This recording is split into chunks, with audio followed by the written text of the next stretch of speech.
मुलांच्या टिफिनसाठी कधी तुम्ही हा प्रोटीननी भरपूर असा पराठा बनवला आहे का? आणि जर नसेल बनवला ना तर आता नक्की बनवून बघा. खूप टेस्टी लागतो आणि हेल्दीसुद्धा आहे.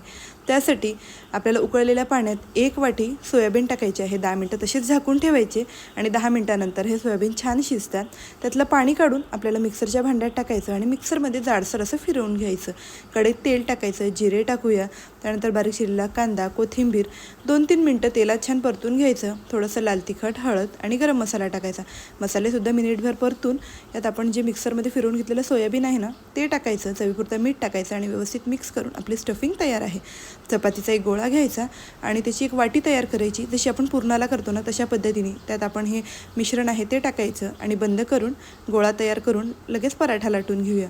थोडासा जाडसर असा पराठा लाटून घ्यायचा आणि तव्यावर थोडंसं तेल लावून हा पराठा आपल्याला दोन्ही साईडनी छान भाजून घ्यायचा आहे. यावर तूप किंवा तेल तुम्ही लावू शकता आणि बघू शकता मस्त मुलांसाठी प्रोटीननी भरपूर असा पराठा तयार आहे. तर रेसिपी